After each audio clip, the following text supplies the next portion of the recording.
Hey there, it's Kat, and this is Brews and Reviews.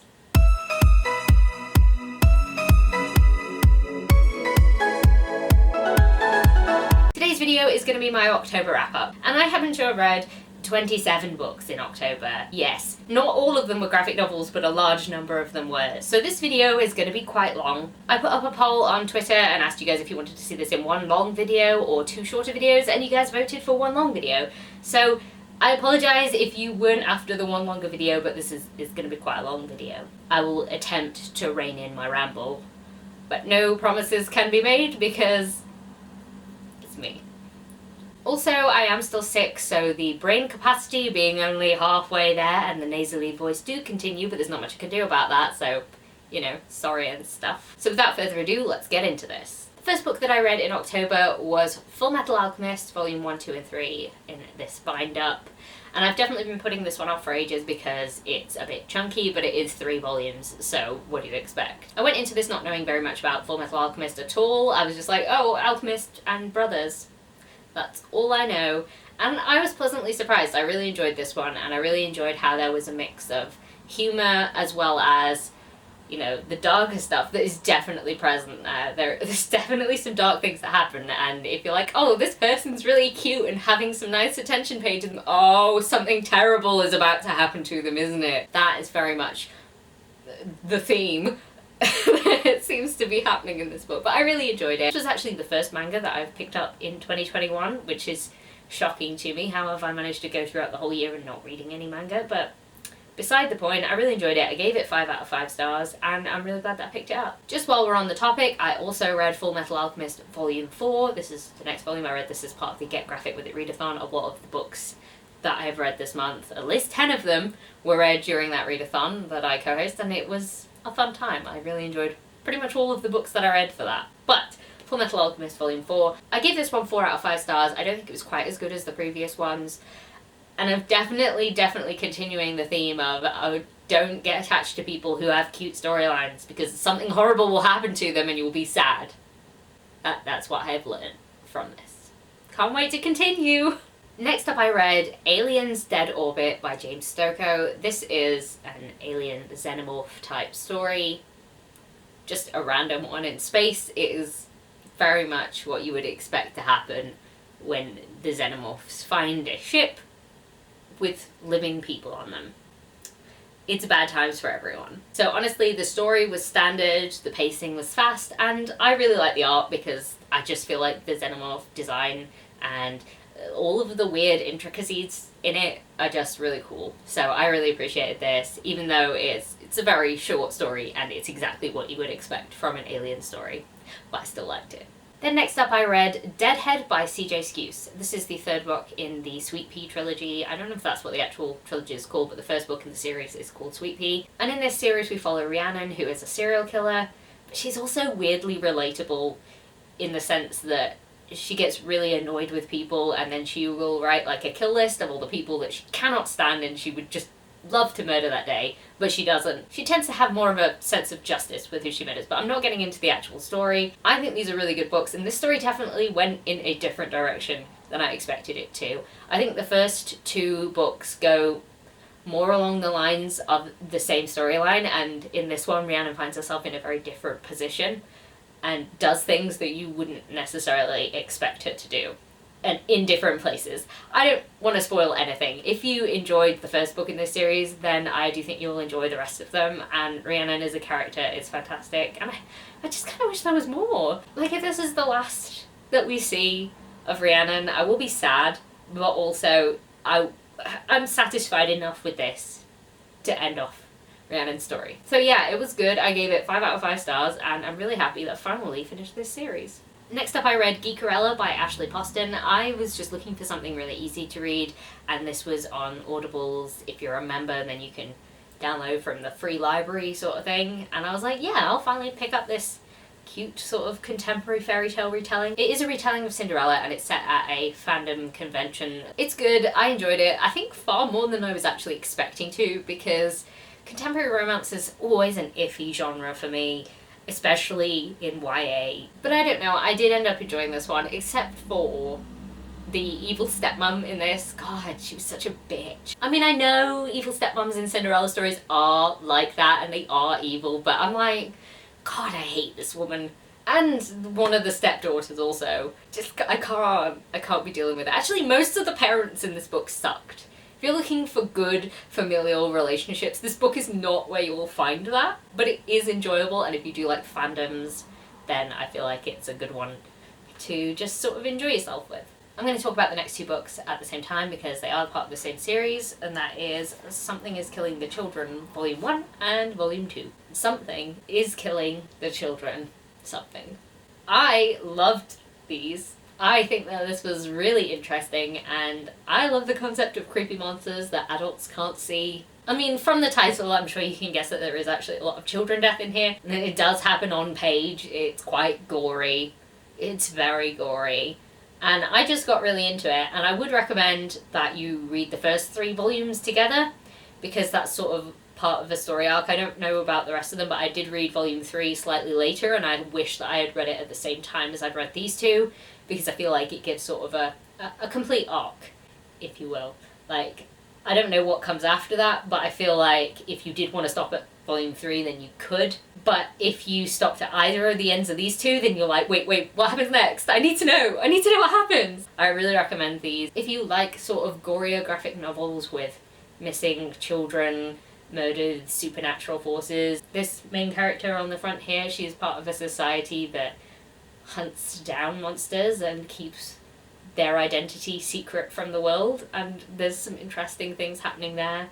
Secret society vibes, but yeah, it's really good, really interesting, definitely recommend these. Again, I'm going to talk about these next two together because they are part of the same series, and that is Old Guard Volume 1 and Old Guard Volume 2. Really enjoyed both of these. I gave this one 5 out of 5 stars, and I gave this one 4 out of 5 stars. The concept of these graphic novels is that there are some people who just don't die. They can get stabbed, they can get thrown off buildings and things like that, and they survive. Their body just repairs itself and they just can't die. So a lot of these characters have been alive for hundreds of years, and it's very interesting to see what they do with their very long lives. In the first one, you're introduced to a character who is just finding out that she is one of these people who can heal themselves, so you kind of get to learn alongside her. I will say there is an extremely cute relationship between Nikki and Joe, 2 of the Old Guard, and I just love them so much. They have my heart. I'm like, oh, so cute. And the first book was good. I really enjoyed everything about that one. The second book was slightly different for me. I think one of the things I really enjoyed about it was that some of the characters had to sort of face up to some of the stuff that they'd done in the past. It just didn't quite hit the same way that the first one did. But I'm very excited to see the next volume, because I think there's supposed to be one more volume, and I'm really excited to see shit hit the fan. The next book that I read was Alpha's Blood, and this book was on my digital TBR for 2021, so I was determined I was going to read it. It is a vampire/shifter romance with Monty Python references, which I really wasn't expecting, but there were loads of them in there, and I was like, okay, whoever wrote this just clearly really likes Monty Python, specifically Holy Grail, so that just added points to this book for me.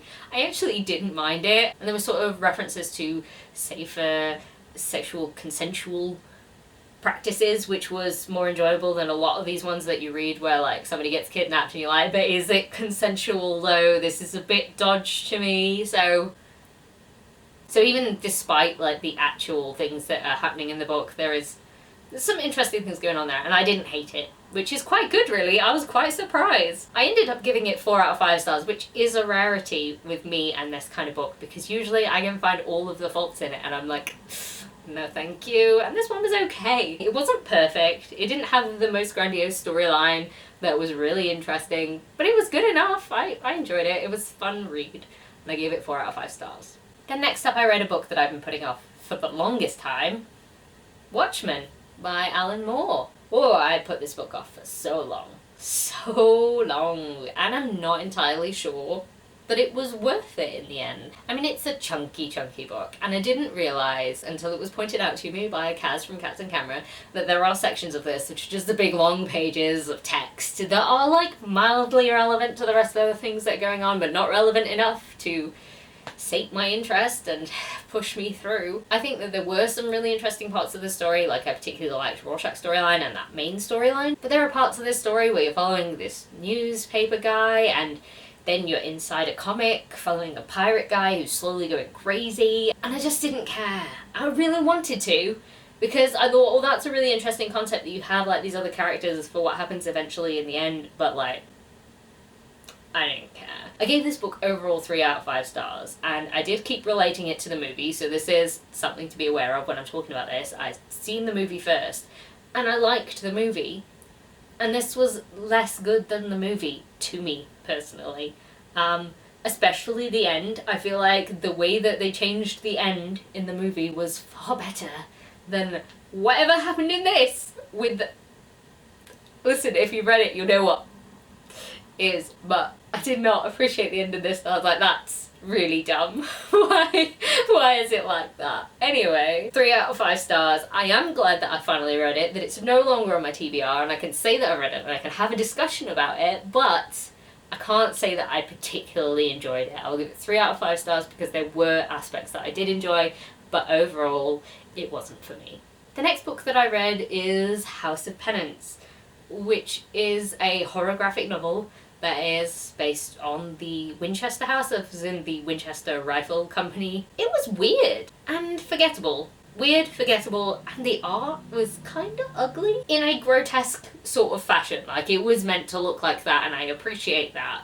But when you look at it, you're like, oh, that's really kind of grotesque. I don't know if I totally appreciated that because it was there at all times. It wasn't just there when something actually gross was happening. I also felt like there was quite a lot that was unexplained, so overall this ended up being a 3 out of 5 stars for me because it was interesting, but it just didn't really do anything, and I've kind of already forgotten everything that happened in it and all the character names and that sort of thing, so yeah, bit forgettable. Going to talk about the next 2 books together as they are part of the same series, and they are the set. They are the whole entire series, which is quite interesting. That is Extremity Volume 1 and Extremity Volume 2. So this series is set in sort of a floating set of masses where they sort of raid each other, they have a fight, they take some stuff, they kill some people, and they go back to themselves, and then they're all having a fight. So at the beginning of Extremity, it's essentially this one family trying to get revenge for when they were attacked and the daughter's hand gets cut off. She was an artist. The people who are raiding them said, we're going to take away what is most special for your daughter, which is great.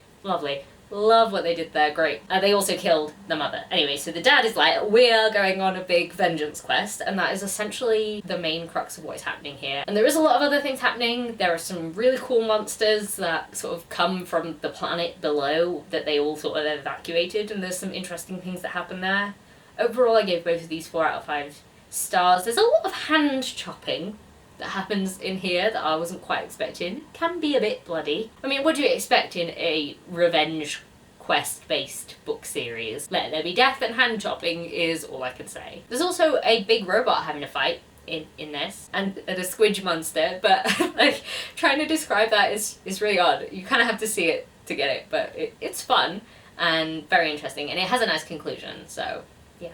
Next up, I read My Favourite Things Monsters by Emile Ferris. This big chunk of a book was not at all what I expected it to be. I mean, I knew it was like a detective story, but I didn't expect it to read so young. The main character, I think, is 12-ish, maybe younger, and it reads that way, and I didn't enjoy it. Because she's trying to talk about these topics that she doesn't necessarily understand fully, and it's a little bit like, I don't really want to read about this. And there's also another story which you get from somebody else's perspective, which is set in Germany around the time when the Nazis were coming to power, and there's like child abuse and child sexual abuse that happens, and it's not nice. But that was the most interesting part of the story, even though it was deeply unpleasant. I also think the ending was really unsatisfying, and then I found out once I'd finished it that this was actually volume 1 of 2, and I thought this was a standalone, and if you're going to have a book that is this size, please at least give me something that is vaguely satisfying as an ending, because I'm not ever going to pick up the second one now, and it just felt mean to leave it where it left it. I don't know, I didn't particularly enjoy it. I gave it 3 out of 5 stars because the art was really cool. I really liked the ballpoint pen style of the art, and it was really interesting, but I didn't enjoy the story, and definitely won't pick up the next one. So as an antidote to the depressing one that I just read, there is Heartstopper Volume 4 by Alice Oseman. And I really enjoyed this one, though I will say it's definitely heavier than the previous one. And I do think it took me a little bit out of it because there is a lot of mental health stuff that is put into this book, which is very interesting and very good to have in a book. But I think it took me out of it the way that it was done, and it was sort of a bit like, if you need these resources, they are here. And it was like telling the reader that all of these things exist rather than sort of integrating it into the story. I don't know if that was done because a lot of it was in diary form, like recapping stuff that had happened. It just didn't quite flow as well as I wanted it to. So I ended up giving this one 4 out of 5 stars. I will just say I love Tori and I wish that she was in it more. I want to find out more about her. I think there is a book that's about her, but I can never remember which one it is. Is it Loveless? Is it Solitaire? Am I making this up completely? I don't know, but I am interested in reading more about her and seeing where this goes in the next one. The next book I read this month was Spread, and as you can tell from the front cover of this book, it is a graphic novel that is horror-based. It's told from the perspective of this baby, who is now an adult, looking back on the events of this book, and this guy that is holding her is called No, because he mostly says no to everything, and I love it, because grumpy dudes that say no.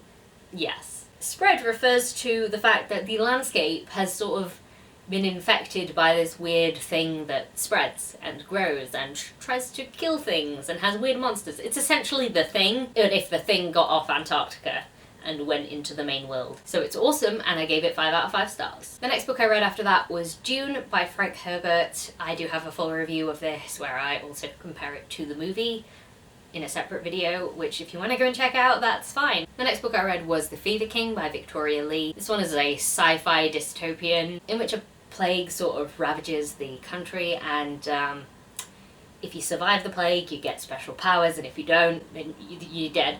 It's not a nice time if you don't survive the plague. I'm sure we're all very familiar with the realities of that, but I really enjoyed this book. It has sort of kind of found family vibes, and the relationship of the two main guy characters in this kind of reminds me a bit of the Foxhole Court in the sense that they're like angry boys who was all angry at each other, and there are misunderstandings and things like that, but like I really liked them. But I really enjoyed how there was like political games as well as like understanding of these different powers that different people have, because everybody ends up with sort of different powers, and then they can sort of adapt them based on their actual knowledge. So if they learn more about like maths, then they can do sort of more things related to that because they have to understand the way that things work before they can mess with them.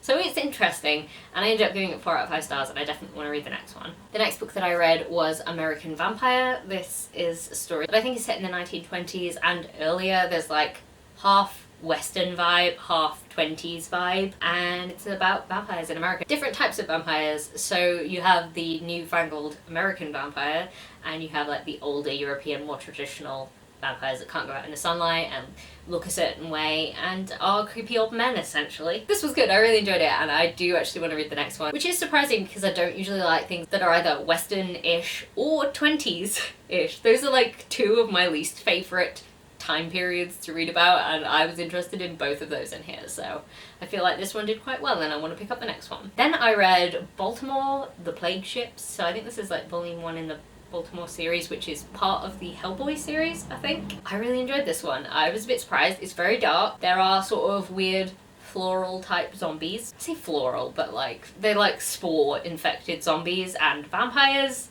and like the bat type vampires. Oh, it's also set during World War II. So like vampires and zombies in World War II. So I thought that was cool and I really enjoyed it. So I ended up giving this one 4 out of 5 stars, and I think the concept was really fun. Then I read Hellboy Volume 2. This is the second in the main Hellboy franchise, and I did enjoy this one. I like Hellboy as a concept. I just think there was quite a lot that was happening in this one book.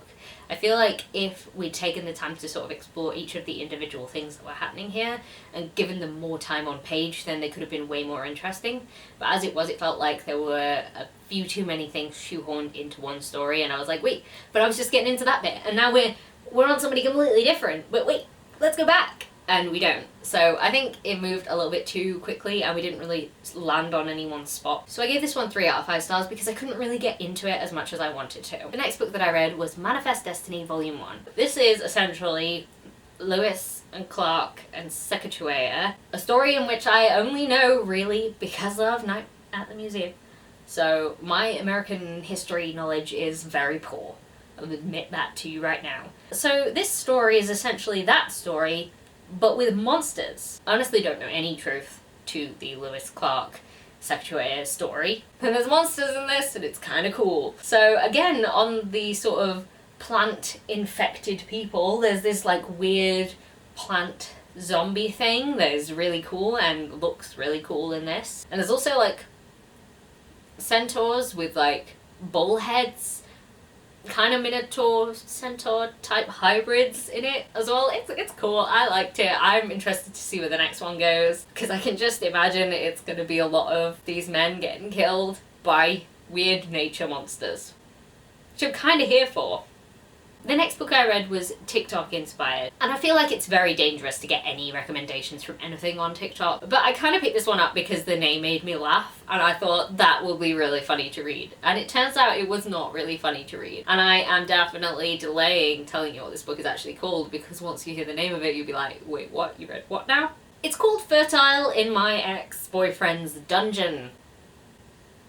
It's a choose-your-own-adventure dungeon escape where this woman gets put in a dungeon by her dickhead ex-boyfriend, and he says, right, you're super fertile now and you've got to escape the 13 levels of the dungeon without getting impregnated by anything, and I've put in a bunch of monsters in there who know that the only way they can escape is if they get something pregnant. Why did I read this? Because I just thought, oh, this is a funny concept when I went into it, and then I'm actually reading it and I'm like, dear God, help me. Because wow, the regret is real. It was definitely a 1-star book. It's not very interesting at all, and I don't know if that's just the choose your own adventure sort of thing, but like none of the anything was interesting. It wasn't well written. It did make me cringe an awful lot, and I was like, why? And there are 13 books in this series, so somebody obviously likes it. And honestly, I will not be continuing on with this series. It wouldn't even make a good Complaints with Cat series because it is kind of just dull. It's boring. There was nothing interesting about it, aside from its name and like, oh lol, the concept sounds funny. It was just regret and a waste of an evening. Next up I picked up Bloodborne, The Death of Sleep. I've not played Bloodborne. I would definitely suck at that. I'm pretty bad at all games, so this I would definitely be dead 10 times over. I thought this was a really interesting concept though. You definitely have a character experience death in the same way that you do in a game where you restart and everything feels familiar, and I thought that was really interesting how this was sort of displayed. The monsters are really cool and the art is really great in this. The story's alright. I obviously don't know how much you would get out of it had you known more about Bloodborne, but this was really interesting and I liked it. I gave it 3 out of 5 stars. The next book that I read was The Princess and the Fangirl. This is the second book in the Once Upon a Con series, so the sequel to Geekerella. Follows some characters that sort of appeared in the background in Geekerella, and I didn't like this one as much as I liked the first one, and that is chiefly because the story is a Prince and the Pauper retelling, and I don't love that story. It just doesn't do it for me. It wasn't really there for it. I did think it was really interesting, the discussion about how sci-fi fandoms can be particularly exclusive and unfriendly to newcomers. But yeah, overall I think the story started off a little rough at the beginning, but it definitely got better as we went further into it. I think I gave this one 3 out of 5 stars. And finally, we are on to the last book that I read this month, and I can't really talk about it because it was a beta read of a book that I was doing for JP Harker, and it was very good. I gave it 5 out of 5 stars, and I'm sad that I can't talk about it because I really enjoyed it. It was definitely full of lots of moments of shock and surprise, which I'm definitely becoming used to in all of JP Harker's work. It was a very good book. I enjoyed it a lot. I'll be excited when that one comes out and I can talk about it properly. So there we have it. Those are all the books that I read in October. I apologise if this video does come out really long. I've tried to be as brief as I possibly could with this, but I am a rambler, so sorry.